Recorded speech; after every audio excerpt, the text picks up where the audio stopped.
Hello everybody, we are in a very quiet area, so what I'm gonna do, I'm gonna show you the hotspot now, but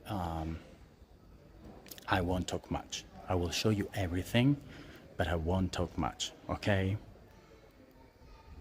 I will do the presentation after, because I feel like there's a lot of guardians looking at me and okay? So I will show you what we are in front of and I will tell you more about it later. Ciao! You speak Italian? Sì, sì. Si può accedere sotto la quinta da quella porta. Da quella dietro? Da questa, sì, da questa. Ah, ok. No, l'avevo vista, però mi aveva Sì, detto... si può accedere se vuoi andare sotto. Ah, ok, perfetto. Perfetto, grazie.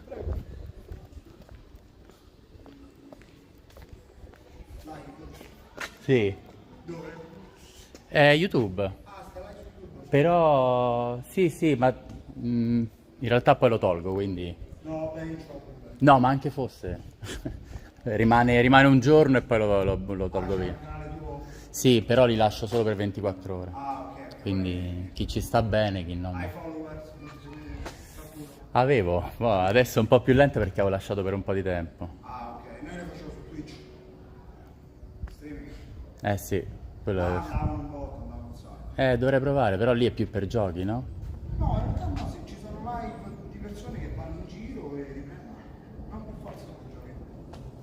Ci devo provare, infatti ci avevamo pensato. Ah, voglio. Sì, sì, non è male. Vediamo se c'è segnale sotto. Grazie. Ok. We'll start the tour right away. Tell me if you expect Super Temple.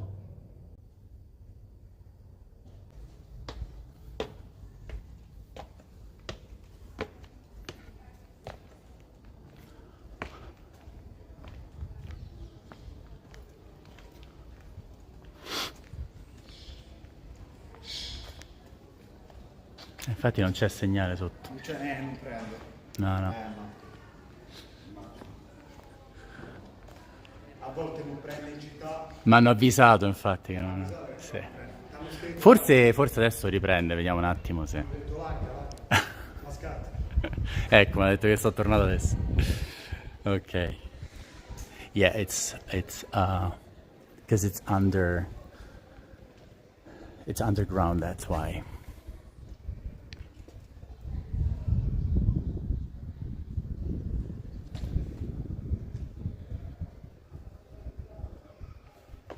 Hello. We started right away because we are in a very special place that will close soon. This is the Little Temple of Bramante. Look at the inside. From here as well. Maybe I can enter. Let me see. There you go. Maybe you can see from here. Look how beautiful. We're still in the Janiculum hill. When we'll get out, you will see. And this is inside the complex of San Pietro in Montorio, which is a little, I mean, not a little, a big church. And now this little temple is part of the Royal Academy of Spain. The little temple was built by Bramante, Donato Bramante, between 1502 and 1509. Although the building was ordered by the Spanish royal family in fulfillment of a vow made for the birth of their first son, who died prematurely in 1497.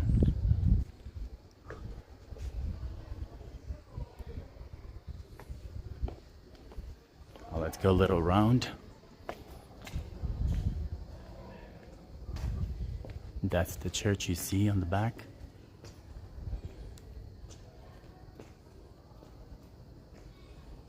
You're seeing a jewel of architecture. I'm not kidding. Bramante designed this circular building with a dome that you see now. Recalls a little bit of the Vatican in a way, of any church actually. surrounded by, at least on the outside, by these 16 granite columns. These are all granite. He also conceived it as a martyrium on the place where, according to tradition, listen to this, St. Peter would have been crucified.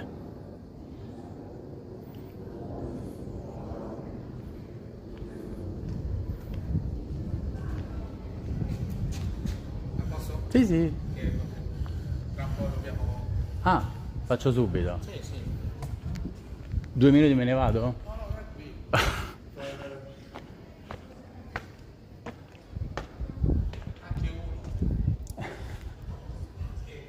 Giuro due, giuro due.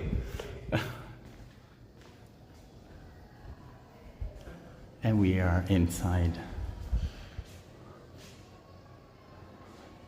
I told you that even if this tour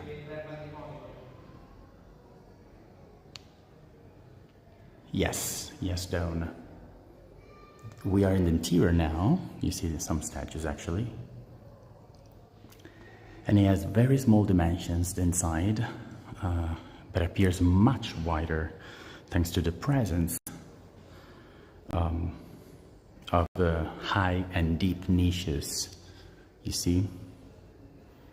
But actually it's very small, like this one as well.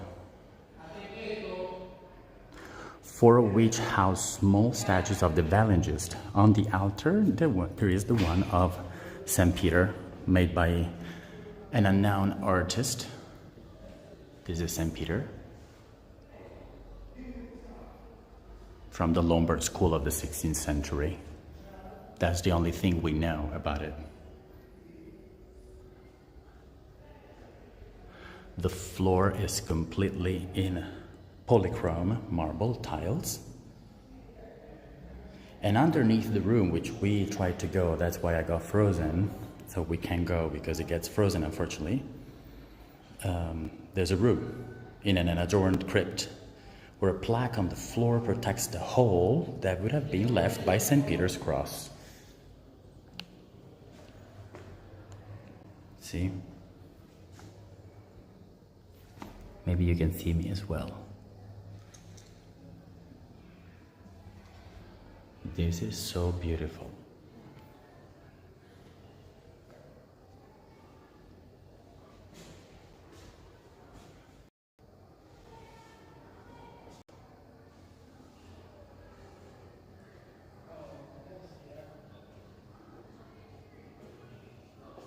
And these are all Evangelists on the sides. St. Peter in the middle, and more Evangelist. Very interesting, the whole. Now we're gonna go out. Promesso, eh? No, stai ancora.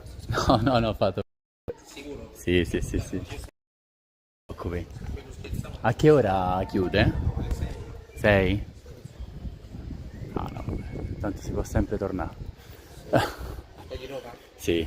Allora, sì. Dalle 10 alle 6. Ok. Grazie, arrivederci. No, non si preoccupi, no, a posto. Bellissimo. Grazie. Ciao. And we have a wedding.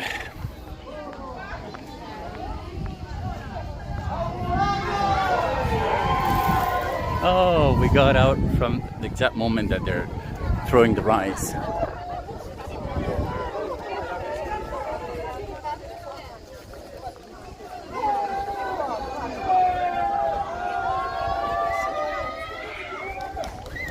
And this is the church I was talking about, St. Peter in Montorio. Montorio means like a mount, St. Peter on the mount, basically. There's a beautiful view of Rome from here, but since there are many more, we'll just go see the best one after, okay?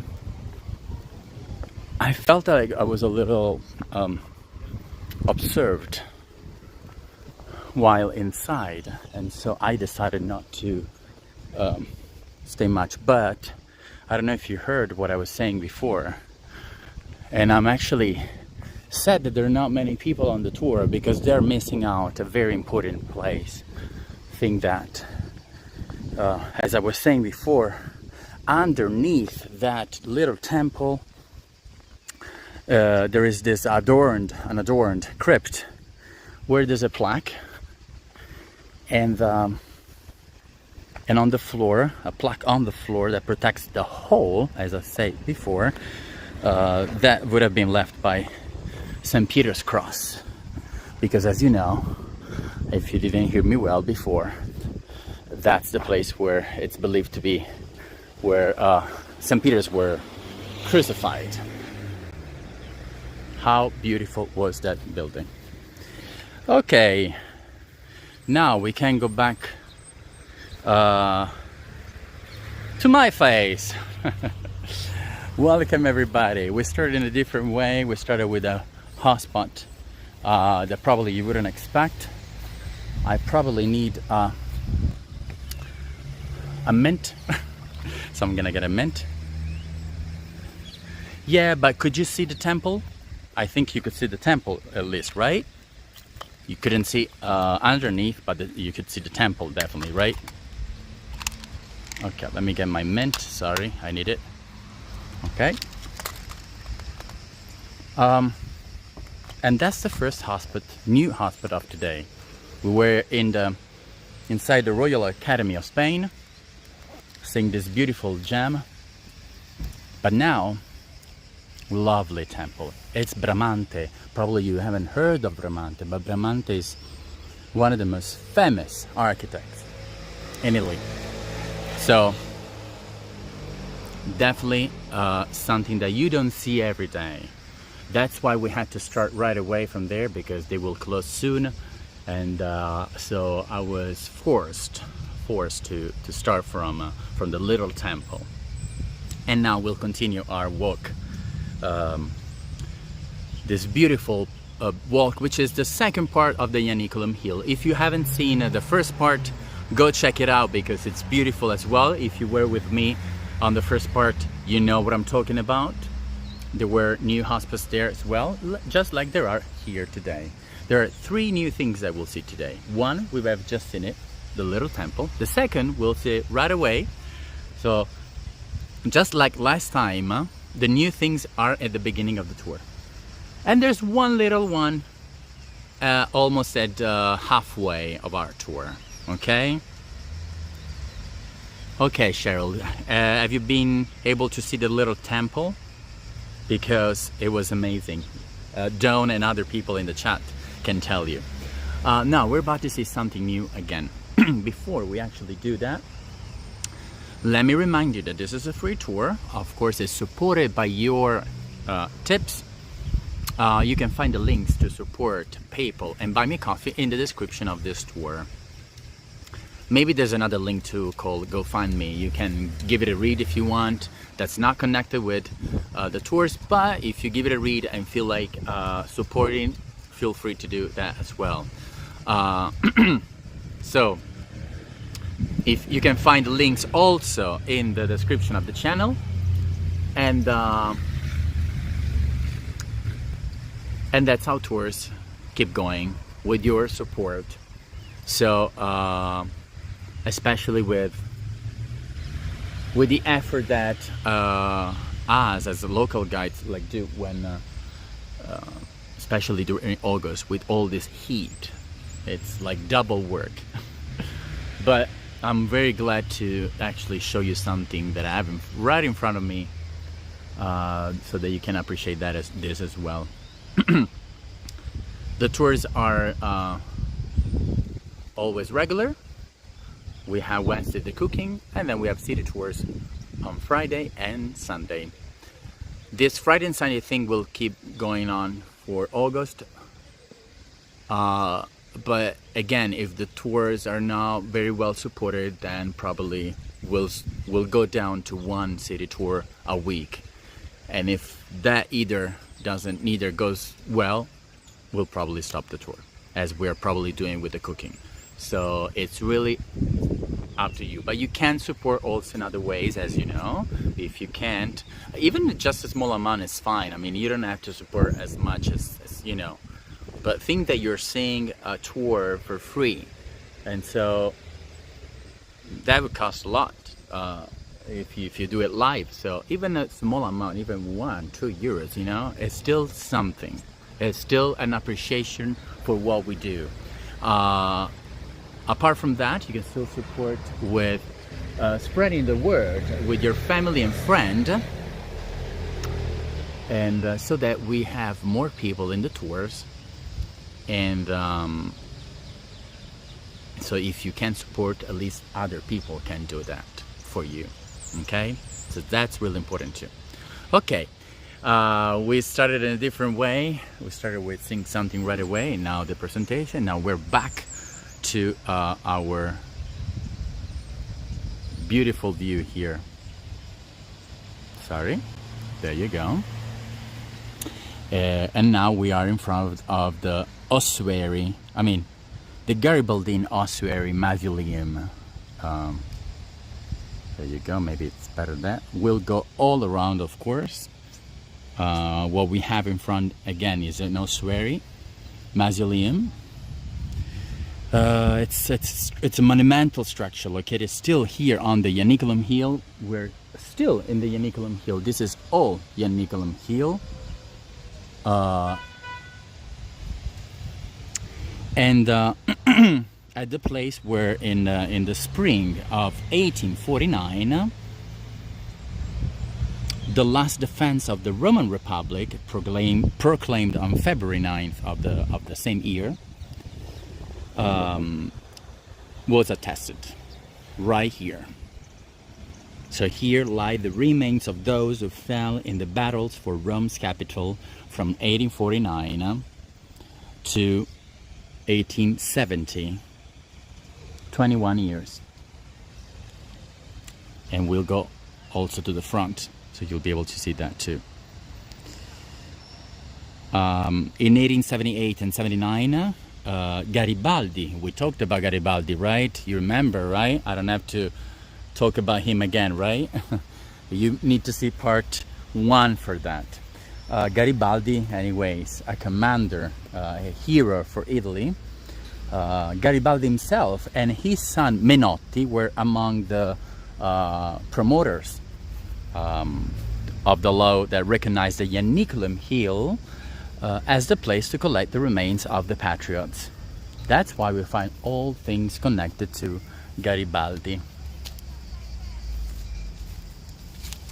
And the design of the monument was entrusted to Jacobucci and was inaugurated in 1941. This is the back, and the door that you see down there. Well, we'll talk more when we go all around, actually. Look how beautiful. Unfortunately, we can't get any closer because it's closed, but I had to make a decision, folks. Either the temple or this one. And I felt like the temple, we couldn't get in if we went on a different time. Whereas this, it's outside, so we can still have a look at it. So that's how I decided to take my decision. Okay, we'll just go around. You can see still the church is right in front. The temple is right in front. The construction, though, the design was entrusted to Jacobucci, but the construction was handled by the technical offices of the governorate. You see, you can enter here until 1 p.m. Right now it's 5:20 p.m. and this is the front. There you go. You can still have a great view, I'm sure. So in the center of this enclosed area, as you see, it's all surrounded by this enclosed area. We found this four-sided travertine portico, consisting of 3 round arches on each side. So you find these 3 arches here, but also on each side. And on an upper staircase, there's the monument's central core, an area carved from a single block of red granite from Baveno, embellished with allegorical figures inspired by Roman antiquity, including if you see right in front, actually, maybe you do a zoom, you may also see the she-wolf, the symbol of Rome. But if you go around, you may see also the imperial eagle, shields and gladi, all motifs that are repeated throughout the whole mausoleum. And you read the dates up there, as I told you before, 1849, 1870. And then on top it says in Italian, ai caduti per Roma, to the fall, to the ones who fell for Rome. At the corners of this quadriporticus, there are 4 travertine pedestals. You see there, one on the left, on the right, but then we have also on the back. There you go. Maybe this view is better. Yeah, there you go. And so these ones support as many bronze braziers decorated with she-wolf heads. I don't know if you can still zoom out. You may see that all these braziers have she-wolf heads. There are actually 4, exactly 4 heads, 4 she-wolf heads for each brazier, which are still lit during official occasions. The pedestals commemorate the most significant battles for the liberation of Rome. You may see 2 of them in front here. The one on the left is Vascello Casa Giacometti. The one on the right is Porta San Pancrazio, 1870. But then we have also the other ones. Let's go a little around. Okay. Get out from the gate. And actually, if I climb here, we have the chance to see probably even better without the gate. Look how beautiful. Now at the rear of the quadriporticus, and actually we can go there, there's a double flight of stairs leading down to the shrine, which I told you before, I mentioned it before, close by an imposing bronze portal. So this striking environment is divided in 2 distinct areas. There's a vestibule with small side apses and a square room which has a large circular pillar in the center. You see the stairs there? That's what I'm talking about. And then all the squares in front. But this is the back.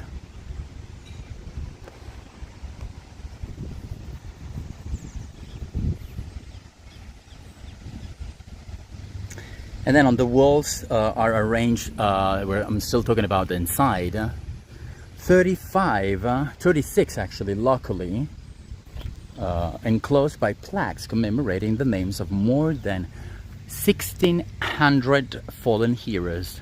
The burial niches, which of course we're not able to see,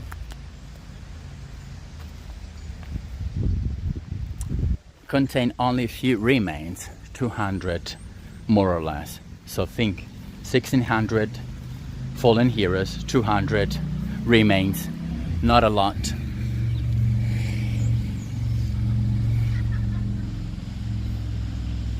They're mostly anonymous, so we don't know the names, and found during various reconnaissance. And then still on the back wall inside there's a porphyry sarcophagus with the remains of who, and that's why we're here. We saw the statue of this guy in the first part, but we're here also still talking about him. Who I'm talking about, probably nobody will guess, but the remains of Goffredo Mameli. We saw the bust, the only bust that we saw last time, that we actually I mean, with so many, but we took our time to show his bust in particular, because Goffredo Mameli is the young poet from Genoa, the city of pesto, author of the Italian anthem. So super important for us. He's the guy that made the lyrics for our national anthem, which, by the way, let me tell you, I'm so proud of my anthem because it's so beautiful, it's so powerful. I love the ending, when the ending is with the word sì, which means yes, and I just love that. By the way, something that probably we didn't mention, because I know that I was gonna mention it on this second part, is that he was mortally wounded on the Janiculum hill, so on this hill, in 1849, at the age of only 22. Can you imagine? A super young guy that created our anthem was super young.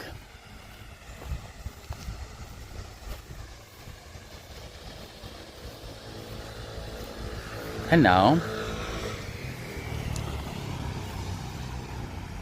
you will see, this is the end of our tour, so I won't show you this part. So will be at least for a little suspense. I won't show you this part because this will be the ending of our tour. Now we just saw two hotspots. That is not age to go, not at all. I think that just at 22, he was able to create the lyrics of our anthem.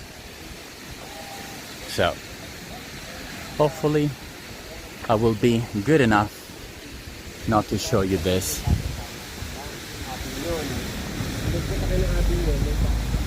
Because I don't want you to discover this place. I will do like that. This is the ending. This is the end.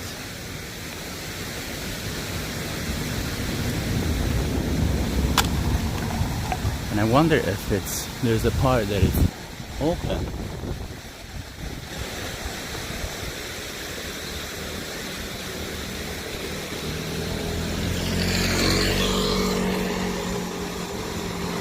Oh well.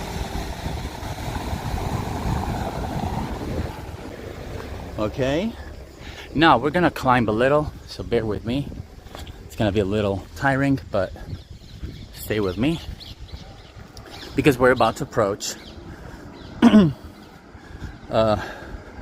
We're about to reach Porta San Pancrazio, same Pancras Gate, and on one of the gates of the Aurelian walls of Rome. Yeah, a lot of traffic. Not much actually, because we're on the hill. So, and this gate is near the top of the hill, of the Janiculum hill. The first construction dates back to the 27 before Christ. You may guess, that doesn't look like 27 before Christ. Correct, it's not. But I'm talking about the first construction. But anyways, this was crossed, and it still is, by the Aurelia Street, which, starting from the Milio Bridge, sorry for my breathing, but I can't help that, located near the Tiber Island, climbed this hill where we are now, and continued outside the city through the door that we're about to see. That took its original name from the road itself, so Porta Aurelia, Aurelia's Gate. The current name dates back to the 6th century, when it was renamed Porta San Pancrazio, again, St. Pancras Gate, from the Christian martyr St. Pancras. This was due for what? Do you know why all the gates of Rome change it to saint's name? I'll tell you. For that famous process of Christianization of all the Roman gates at that time.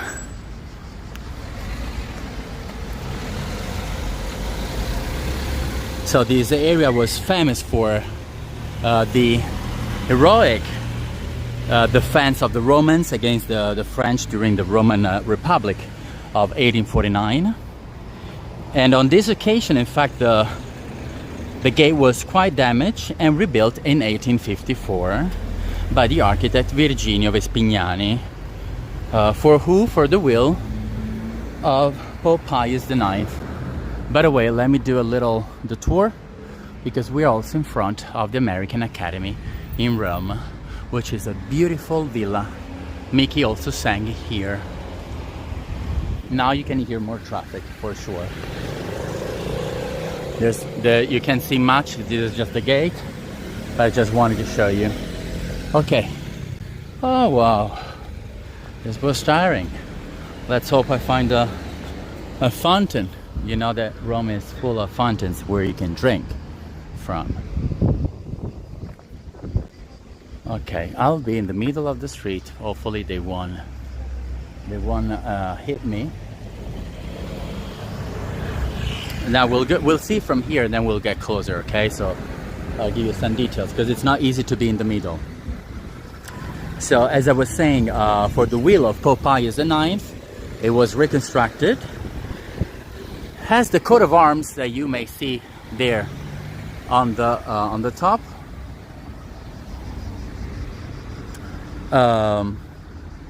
It testifies this, and it's placed on the external facade. Let's go see the coat of arms.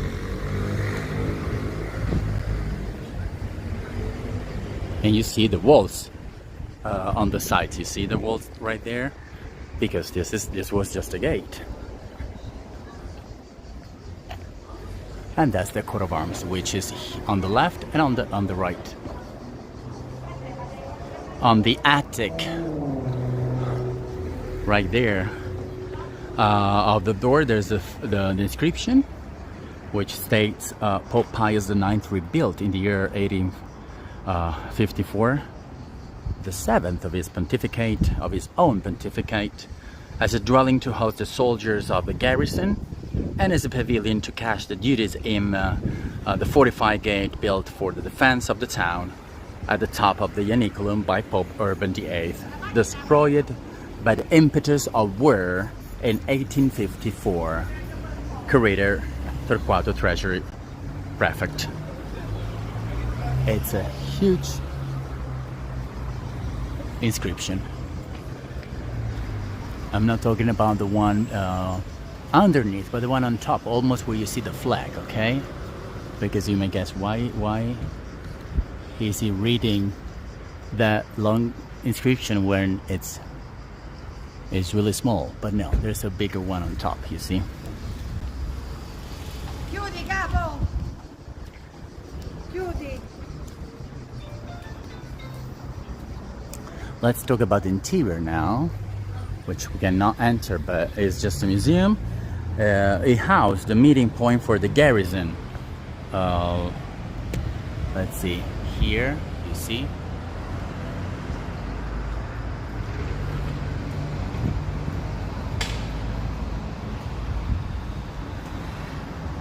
a house, as I was saying, the meeting point for the garrison and the tax collection office, but today it houses the National Garibaldi's Veterans Association.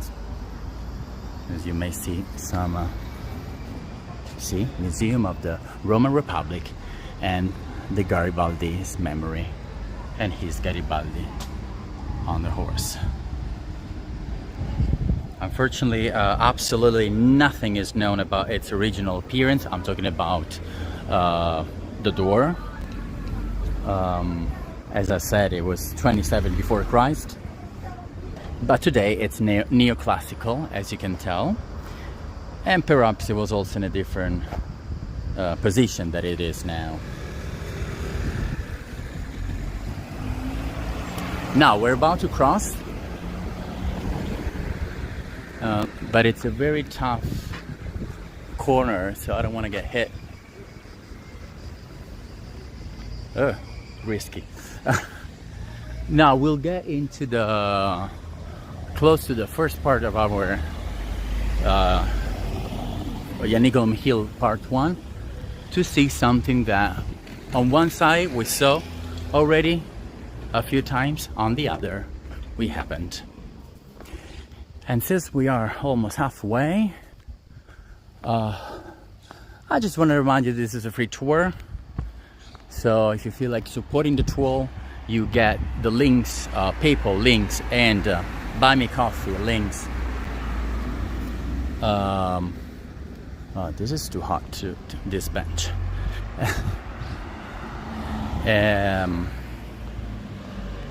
You get those links in the description below, but also in the description of the channel. And as I see, this tour hasn't been supported yet, so I encourage you, but I still will repeat this at the end of our tour. You can see there in the far, let me show you, the Garibaldi statue. You remember that? Right there, you see? We were there, first part. And now we're here. Right here. So this is what we call the house of Michelangelo. I don't know if you have seen this in previous tours. But we're in front of the anterior part of the house of Michelangelo, the famous Tuscan sculptor. The original location was in Piazza Venezia in Venice Square, where today there's a plaque attesting the existence of the artist's house, where he lived for about half a century. And the house was demolished to allow the construction of the famous Altar of the Fatherland, the big white monument that you have in Venice Square, and the monument dedicated to the king, Victor Emmanuel II, no? Which nowadays I still didn't show in the tours because it's under restoration, so that's why. But we will see it as soon as possible.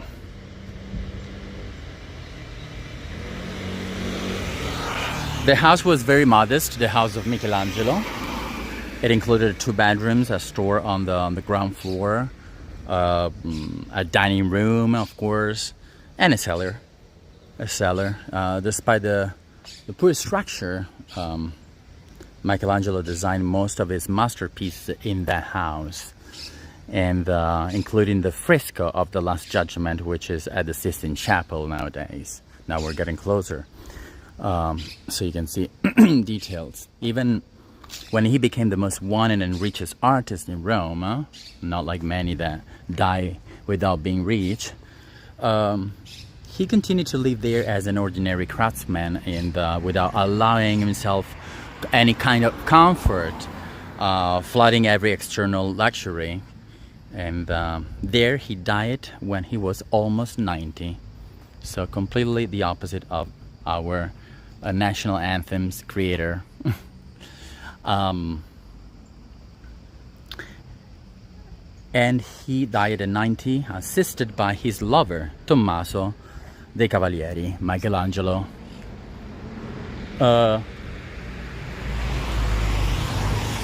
From what we know,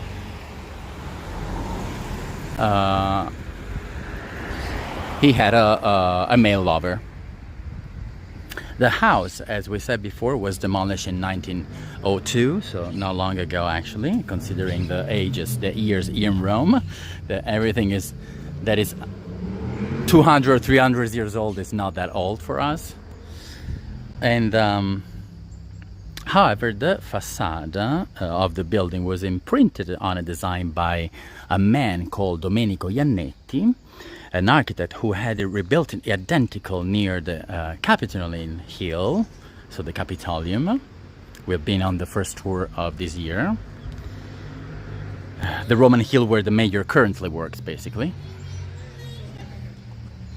And in 1930 he was demolished again. Can you believe it? A second time. and as it was placed on the opening point of the street leading to the sea. So of course they had to demolish that again.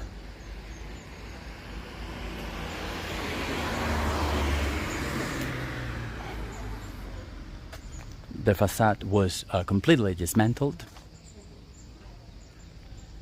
again, and finally reassembled in 1941 here on the Janiculum hill, with a thankless task of hiding an Acea cistern. Acea is the society, the water company in Rome.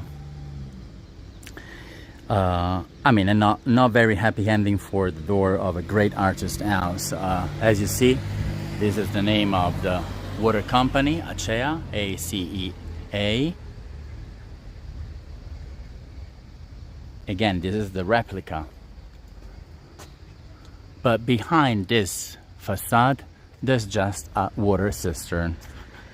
Very unfortunate, though. And here there's an inscription saying in Italian: questa facciata della casa detta di Michelangelo, già in via delle Tre Pile, demolita nell'anno costruita. Okay, it's exactly what I told you. So nothing new. And double floor, as you see. This is the replica, but exactly faithful to the original one. And let me tell you, a lot of people walk here, jog here. They don't even care. There were two guys now looking at me, and I heard what they were saying. They said, "Why is it there? What's that? It's just a door, you know."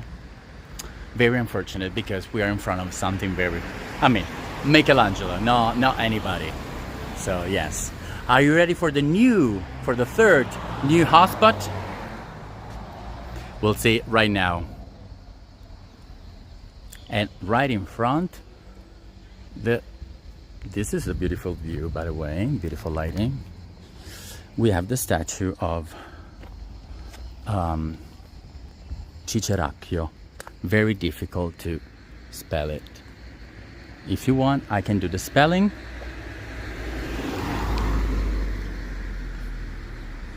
But it will be I will go slow if you want, just so you know who I'm talking about. Oh, actually there is an inscription right there. I forgot. So you can actually just read it by yourself. Much better, much easier. Right there. Ciceruacchio.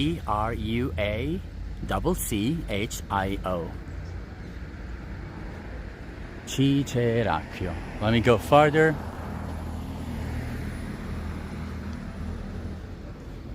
So Ciceruacchio means in English, I mean, it's a Roman way, it's a Roman dialect.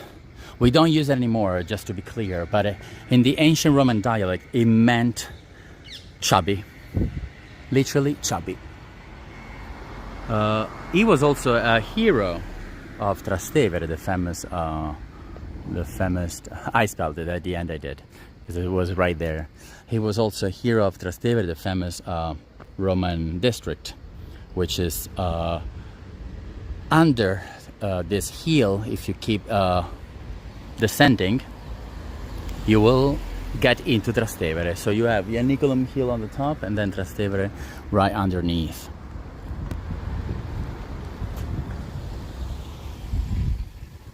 And he was shot together with his sons on the night between the 10th and 11th of August 1849 during Garibaldi's long march towards Venice after the fall of the Roman Republic.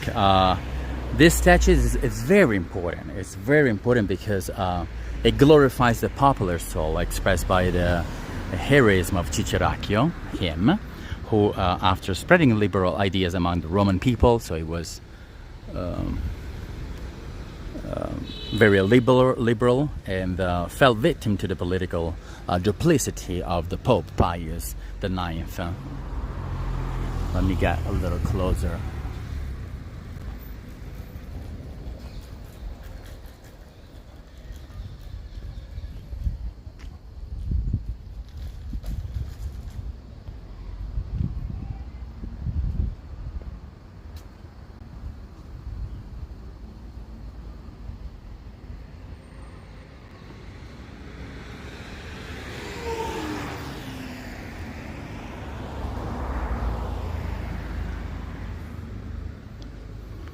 Bronze work entrusted to the Sicilian sculptor Ettore Ximenes.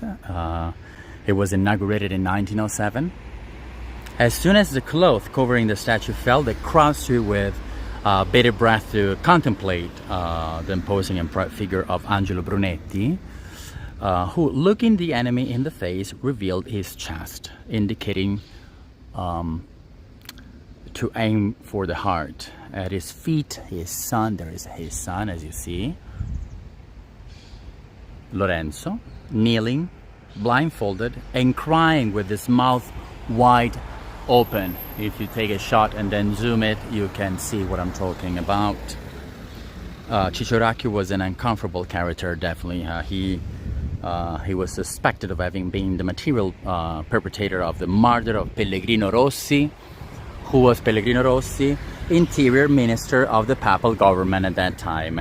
Stopped on November 15, 1848 in the Chancellery building. So that's why I had to mention Pellegrino Rossi. The statue was moved here in 2011, so not long ago, as a symbol of the Roman resurgence, for the Italian unification. This whole hill is connected to Garibaldi, the unification of Italy, the expedition of the 1000 to South America, and blah blah blah.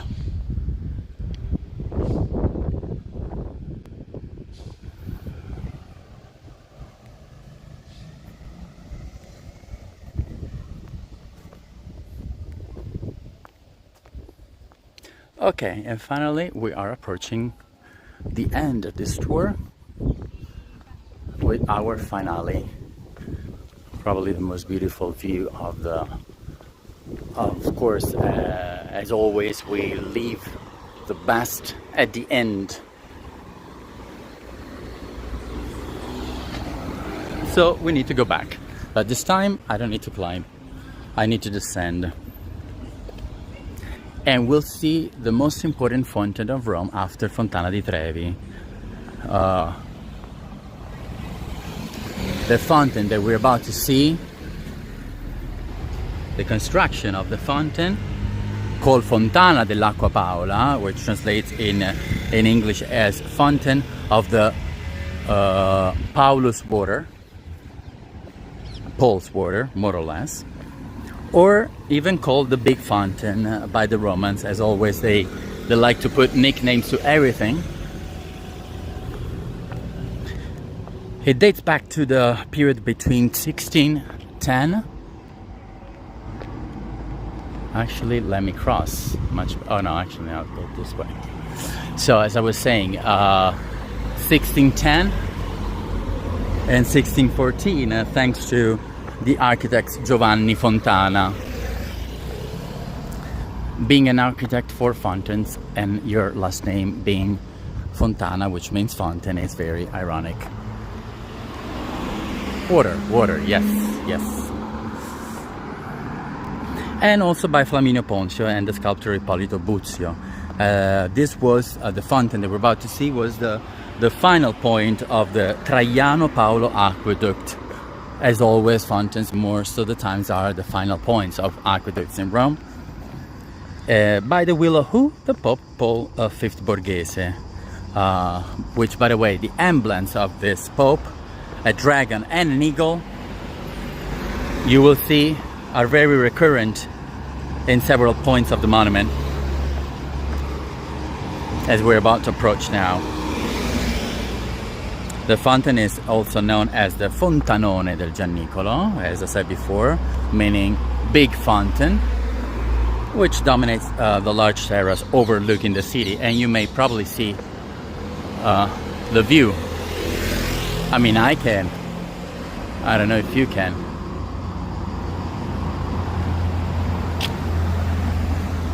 But it's just beautiful. Rome is just beautiful.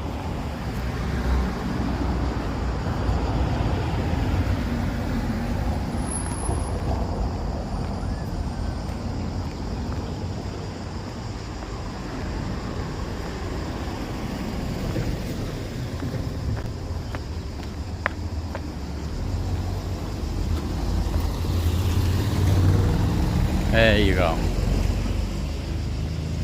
Not yet. In a bit.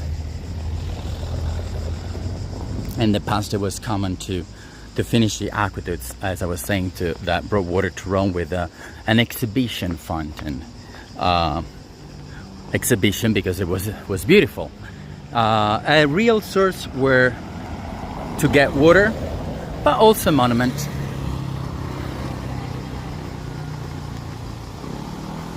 Oh, the spouse is here, the groom and the bride.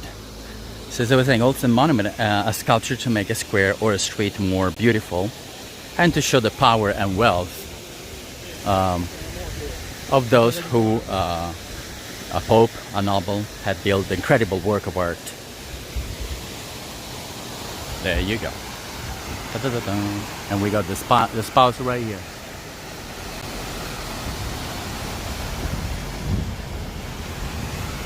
The fountain consists of 5 large arches, as you see, flanked by columns and a large attic, with the inscription in which there is an archaeological error, actually. It is infestated that the ancient ducts of Acqua Alsietina were restored instead of those of Trajan. Wrong, because they were those of Trajan. And as we get closer, you will see eagles and dragons, as I promised before. The inscription, by the way, which is on top, let me read it. It states, Paul V, Supreme Pontiff, brought water, which is a... I'm sorry, of course, there's a spouse, so there's a lot of noise. And imagine being a spouse in Rome and be able to do all this pictures here.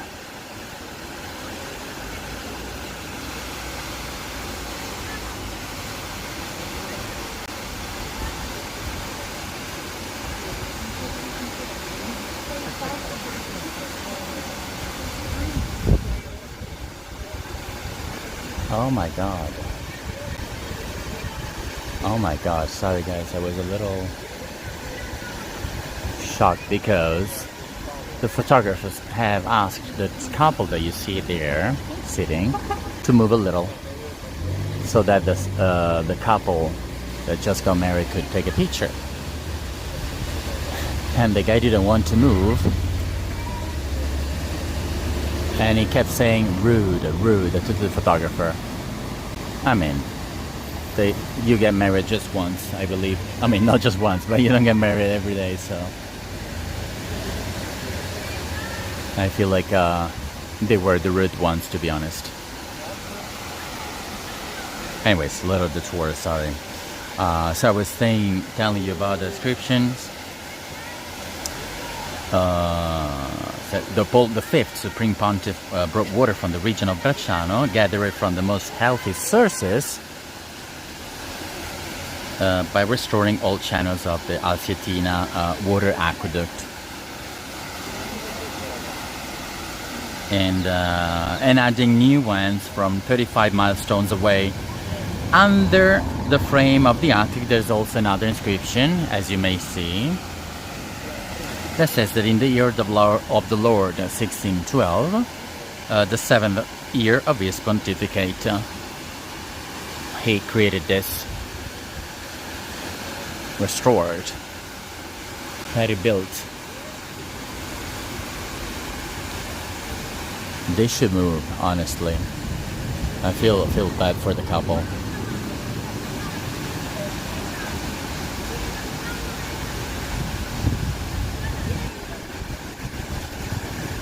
Oh well, sorry, I get a little distracted.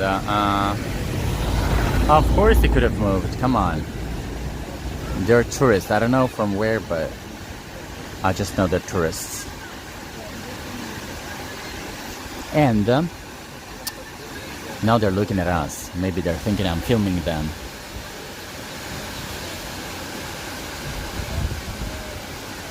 Anyways, the sculpture group at the top of the attic that we're seeing, how beautiful. Yes, I agree, though. Is made up, on the attic is made up of 2 angels holding the coat of arms of Paul V, white and polychrome bare marbles coming from the Roman Forum and the Temple of Minerva at the Forum of Minerva were used here, while the columns in red and grey granite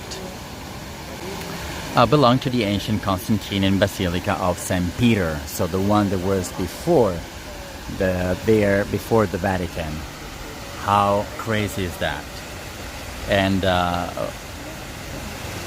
which of course now this is the current Basilica of St. Peter, but it's not that one.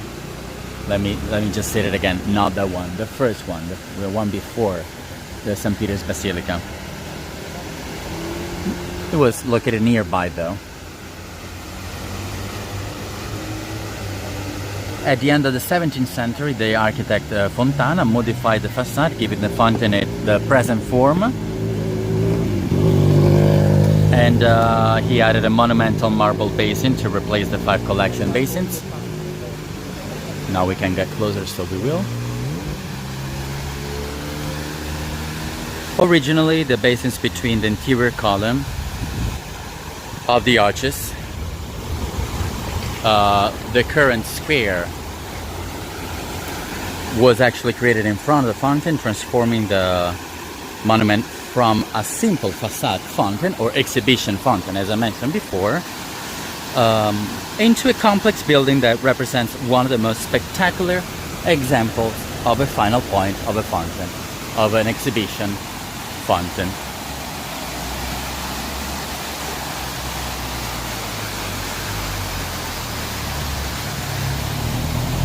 The monument has also become an important symbol of Rome, appearing in several movies, but especially Italian ones, and above all, you may remember the last Italian movie that won the Oscar as foreign movie, best foreign movie, which is The Great Beauty.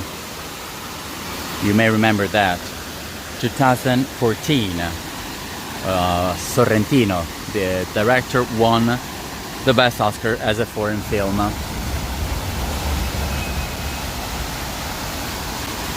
I believe this was the right finale for the tour, right? Much better than others. Look how beautiful.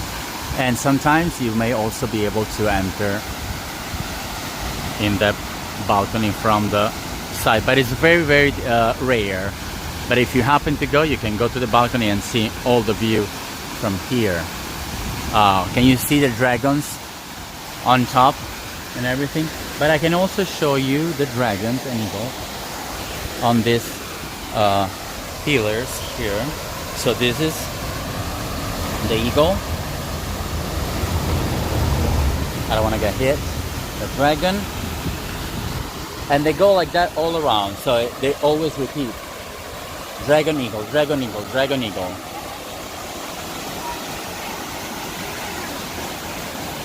Now we need to finish the tour where the couple is, so we'll probably stay more on the fountain, just to overlook, to see what. Let's get closer to the fountain. Wow, love it. Look at the dragon there.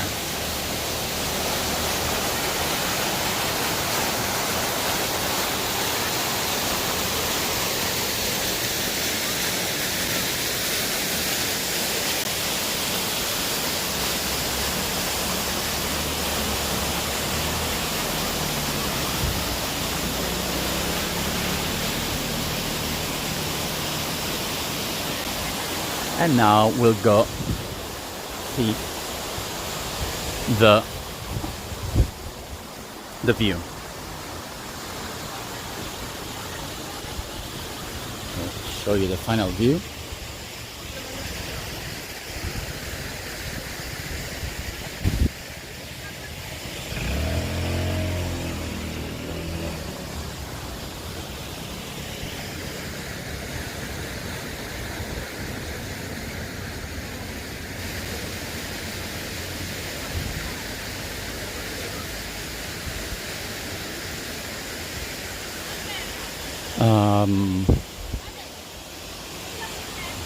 And this is the view. So you see the altar of the fatherland right there, the synagogue right there, and then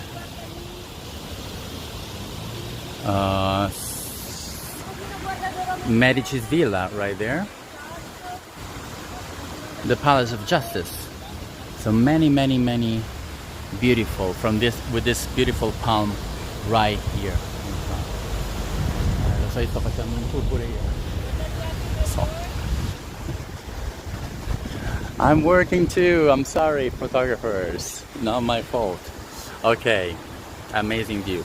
Okay, thank you, Bethin, for the 2 coffees. You were honestly the only one supporting this tour. I'm always honest with you guys. Again, this is the end of the tour. If you feel like supporting, it's highly appreciated. That's the fuel to the tours. Otherwise, again, at some point they will stop. Even a small amount is appreciated. So thank you so much, Bethin, for your support. And